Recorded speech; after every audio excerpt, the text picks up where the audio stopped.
Thanks for joining us today. You're listening to the International Moving Podcast, your guide to moving to another country, brought to you by SDC International Shipping, LA's finest.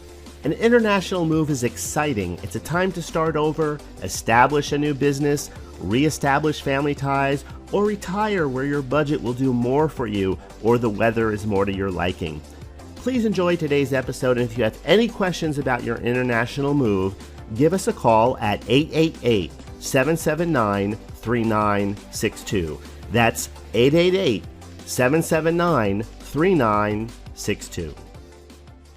Hey, this is Jim for SDC International Shipping. Today I want to share with you an interview I recently did with a new friend named Kim.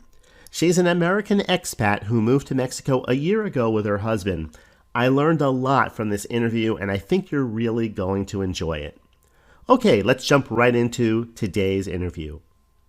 A lot of people think about what it would be like to move to another country, to leave the United States and go somewhere else. But most people, they never actually take that step of faith and do it. So what was it that enabled you to take it from a concept to actually going ahead and doing it? Well, that's a really good question.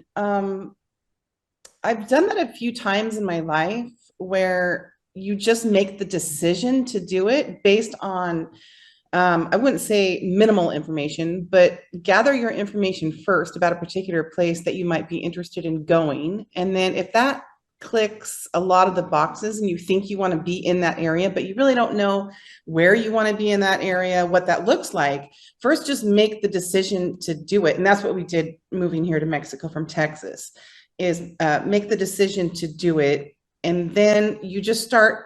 It's like driving from Lake Tahoe to Sacramento. You know, how are we going to get there? It seems really confusing going down the roads and whatnot, but when you just make the decision to go, then you get in your car and you do the steps along the way. It's kind of the same thing when you actually do make a decision to go to a different country.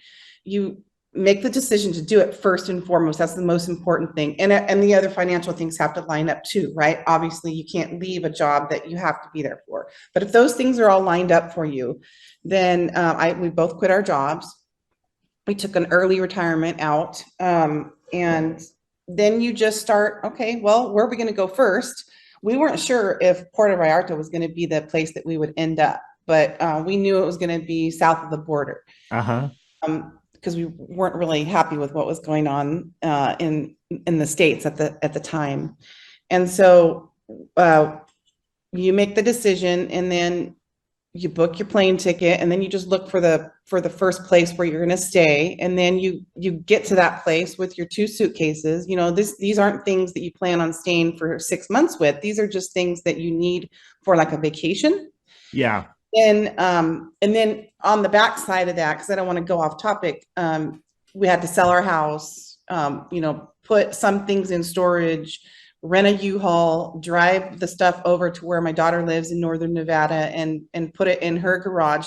You know, that's the back kind of side of it.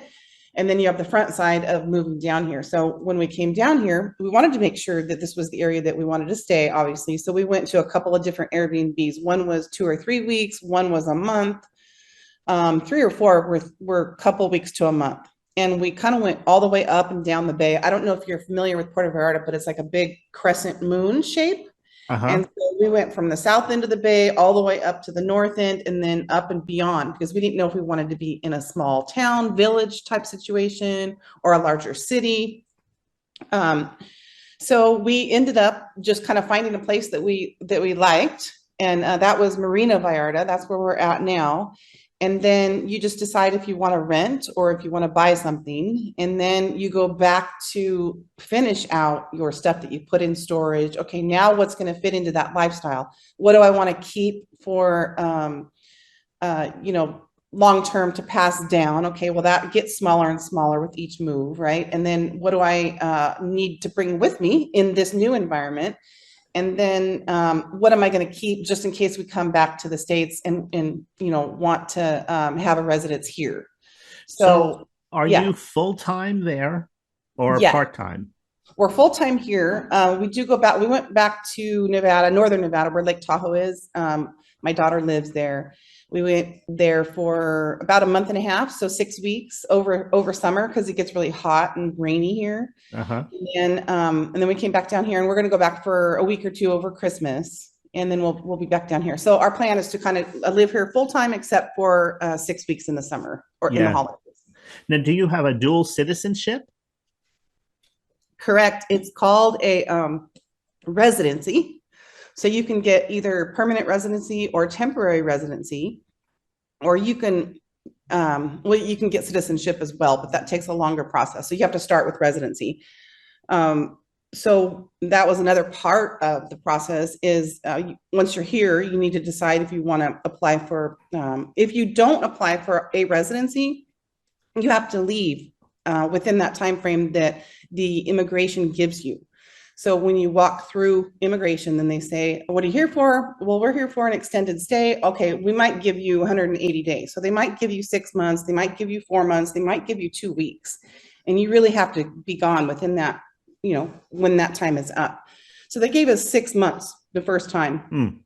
And which worked for us. It worked good for us. And it took us from about January of this year, January 2022, until about June Uh-huh. to decide where we wanted to be and what area we wanted to be in, and decide that we wanted to get our residency and buy a place here because the rents were expensive for what we wanted. You can get something much more affordable, but they're cheaper than the United States. I'm not saying that it's a lot more affordable, but now we're on more of a stricter budget with not being in the working class anymore, right? I Sorry. see.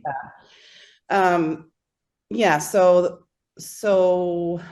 kind of just have to put one foot in front of the other just to do it. You just have to kind of like let go of that side of the pool and start swimming to the other side. And then as you go, you find the obstacles and things that you have to work through and overcome. Does that make sense? Yeah. So in your area that you are currently, are there a lot of other Americans there? Yeah, a lot of Americans and a lot of Canadians, kind of, I would say 50-50. Hmm. So they call them expats, right? Yeah, I think we're expats. among, yeah, we're among the youngest, which I found was pretty funny. Usually the expats are more in their late 50s or late 60s. Yeah, I can imagine. Yeah. Um, but yeah, there are quite a few. The local people that I say serve for lack of a better word, but the local people that work in the areas that service the community are all Mexican. So Yeah, they all live here. It's very hard to work in their service industry being a gringo or somebody from another country, I right? see. I would have to have citizenship if I wanted to, and even if I wanted to, then it would be very difficult to be a server or a bartender or something like that, not being Mexican. I see. Which Is it the language barrier? You don't speak fluent Spanish yet, or your husband doesn't? no, poquito. No, neither one of us do. We're learning that as well. And the older you get, the harder it is to learn a second language. Yeah, But we've been trying. We took a 6-week course, which really helped, and we just listened to audio tapes that will help you and challenge you. So we're getting a little bit better. I'd say on a scale of 1 to 10, I'm probably a 3 and my husband's a 4. So we're getting there just little by little. We can communicate as long as they know a little bit of English and we know a little bit of Spanish, and then we can kind of communicate. So it's not been super hard. I think if we were to go further into a community that wasn't so expat oriented, yes, outside Puerto Vallarta, because it's pretty expat oriented all within Puerto Vallarta. yeah, But if we went to Oaxaca or somewhere out up further away, there's not very many people that speak English at all, and it would be very hard to navigate. But they make it pretty easy if they understand at least a little bit.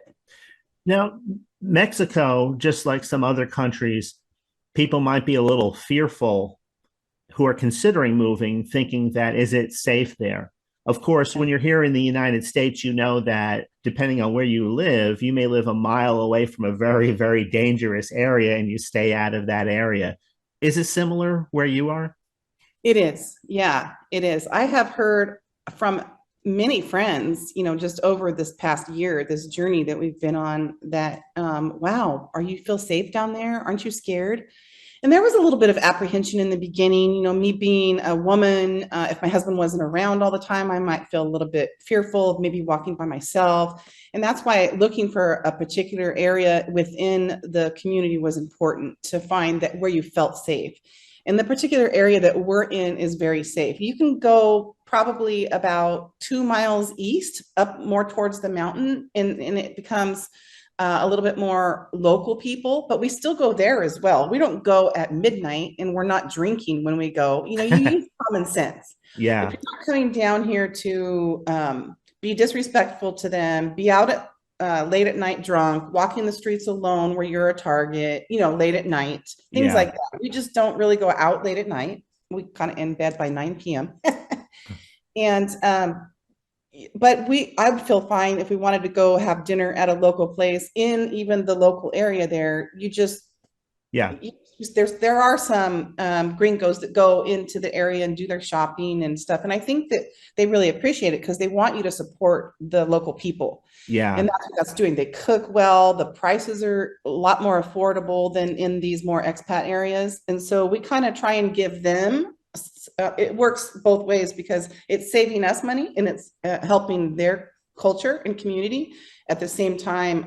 But back to what you were saying about, got off topic there, about feeling safe. I did have a little bit of concern in the beginning. I think we both did, but I've seen and experienced nothing. Everybody is just super friendly, super helpful. It's rude if you walk past somebody in their space, just like if you're walking on a sidewalk and you're mhm, passing a local person. You always say hola or buenos dias, buenas tardes. You give some sort of a greeting. Now, if somebody's on their phone or, looking at something, of course, you're not going to interrupt them and say that. But if you're walking and you're making eye contact or you're passing somebody, it's polite and very proper to say hello. And we noticed everybody smiles. You could walk past a group of, say, 5 guys that look, just have that. Maybe they've got a lot of tattoos, and I know I sound like I'm profiling here, but I'm coming to rainbow from it. They might look like, oh, they kind of look like they might be a little bit of trouble. They might be sitting there with a beer in their hand, because you can walk with an open can, and you walk by and you'll make a little eye contact with them, and they'll say "Buenas tardes" with a big smile. It's really incredible. Well, let me ask you some quick questions Okay. to fill in some more of the pieces. Housing. Are the style of houses similar, not similar at all, kind of somewhere in between? Um, they are built better. If that's one thing that I could say, they're built better. Aesthetically, from the outside, they're different, because I've lived in Southern California, Lake Tahoe, Northern Nevada, Hawaii, and Texas. And out of all of those places, you still have a nice green yard out front. You still have your little flowers and trees and stuff out front. It's not really as much like that here. It's more, there's a lot of condominiums, and the houses are more cement and rebar. They're just built a lot better, but they're not for aesthetics for your look. Yeah. So we feel very safe. I mean, we're in a condominium complex that we bought in, and I can't hear anybody on either side or up above me. We're on the first floor. And literally, if they have a dog or children or anything like that, once you close your doors, you're in a very protected, like a 12-foot wall with That's rebar great. still. Yeah, so they build the houses a lot different down here, and I think it's a benefit. Yeah, absolutely. Mhm. Now, with banking, is it difficult to get set up there? Is there a lot of red tape, or is it fairly easy? It's fairly easy, but you do have to know certain things that they require. So they will require you to have your residency card. You need a residency card. You can't just live in Texas and come down and open a bank account in Mexico, right? That's not gonna go over. But as long as you have your proof of either your rental contract or a purchase contract showing that you own property, and then a utility bill, and then your residency card, and they even still ask for our passports. So you have to bring your passports into every banking exchange. Even Yeah. if you want to get cash out, you go into the bank, pull a number, and wait to be called. You don't just walk in to like a teller line. They're behind like a bulletproof glass. And yeah, but it's very efficient. Yeah. It's so much more efficient than going to, one of the big banks in the States, and, you're just treated like a no name. Yeah. Here they make you feel it's run more efficiently, in our opinion, and it's got a lot of safeguards. So your signature has to match perfectly. Anytime you take out cash, it has to match your signature perfectly, which is on your passport. So if you ever get a passport, or you probably have one, but if that signature is your signature across the world, which is Yeah. pretty fascinating. Yeah, we didn't know that because I just signed mine. Oh, whatever, okay, it needs a signature. And I thought, oh no, I don't even know if I can redo that signature.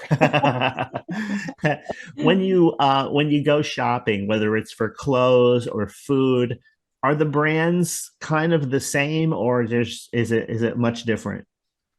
It's, well, you could make it somewhat the same. They have a Costco, they have a Walmart, they have a Sam's Club. Um, but there are some things you give up, definitely. But I feel the trade-off is well worth it. Yeah. So we try and shop when we're shopping for our protein or fruits, vegetables, things like that. We shop at the local, they call them mercados. So like a local market. Hmm. And these are the local people who are bringing the fresh fruits and vegetables that are locally grown, and you're promoting them. You're not going to Walmart and buying them, Yeah. right? And then they also have like a butcher, which is called a carniceria. It's a butcher, and they will take. You want a kilo? They do it in kilos, which is 2.2 pounds. You want a kilo of hamburger? They take a brisket, chop it off right there for you, put it right through the grinder, and there you Wow. go. And it's 100 pesos, which is $5. Wow, Yeah, that's great. 2 pounds. Um, like Amazon Prime, do they have a setup there too? Yeah, they do have it set up. However, I found it a little bit challenging because a lot of the things that I might want, which might be a little off the mainstream, is hard to find. And if you find it, then you're going to pay an extra import tax, I guess it is, I shipping see. cost.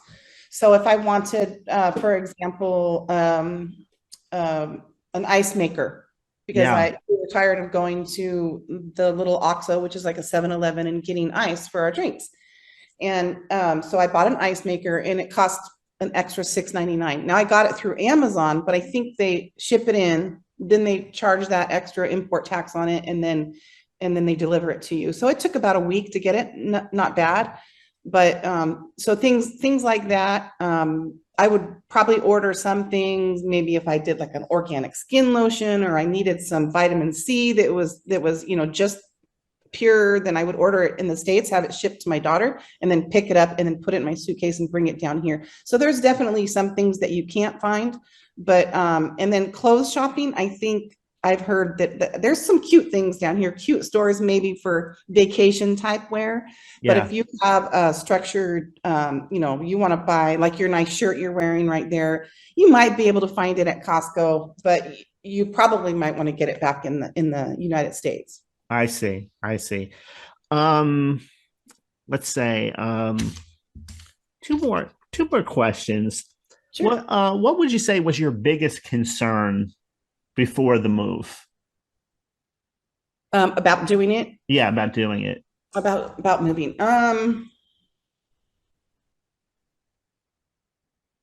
Biggest concern. I, I think I don't know that I really had a big concern, to be honest. I don't know that. concern would have been part of my vocabulary because, Yeah, you were just trying to tick all the boxes and make sure you had all your ducks in a row to make it as smooth as yeah, possible. yeah, Nothing was really a concern. Like some people might be concerned about their safety, but that wasn't so with you. And that's correct. probably why you made the jump and other people haven't. Exactly. Because you didn't have any Exactly. big concerns. Yeah, exactly. Yeah. I guess if I did have a big concern, then that might have been. When we got here, we did realize that the style of a home, a casa that we wanted to be in was a little bit more expensive than we had expected. We had expected it to be around $1,000 a month, right? Yeah. But it was a little bit more than that for what we liked. We Yeah. just want to be comfortable, nothing extravagant. We have a little small place, nice place overlooking the golf course. It's not extravagant, it's just nice, comfortable. Yeah. So we decided to buy it instead of rent it because we just thought, once we own it, then we'll just have the HOA fee and the electricity. And electricity is fairly reasonable here. I mean, our electricity bill, they do it every 2 months instead of every 1 month. Mm. But for a 1,500 square foot condo, it costs us about $100 every 2 months. So Wow. yeah, so it's very affordable. Wow. Mhm. Um, so the pros and cons of citizenship, you would probably say for most people, it's probably good to have the dual citizenship as opposed to, you know, no longer holding an American citizenship. Yes. And I don't think you want to renounce your American citizenship just because then you wouldn't be able to get your Social Security or, there's certain rules about that kind of Absolutely. stuff. Yeah, I was going to just ask that because, yeah, people would want to get that Social Security. Yeah. All right, one last question. If you had it to do over again and you were leaving, let's say in this upcoming January, what would you do differently, or would you do everything the same to make it easier? Um, I think I would have done it just the same. You would have done it just the same. Yeah. Excellent. Yeah. I think I would Yeah. have done, yeah. I can't really think of anything. There's definitely been hiccups along the road.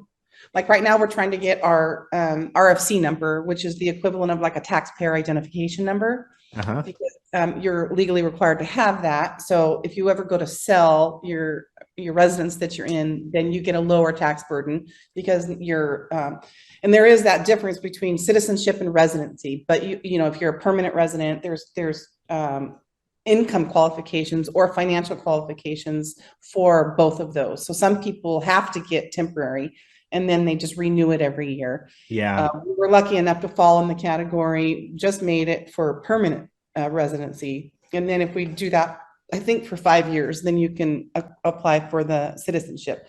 However, I would either, yes, get dual citizenship, but I would never renounce citizenship from the United States because we always want the ability to be able to go back there and, our family's there. Yeah. Yeah. Great.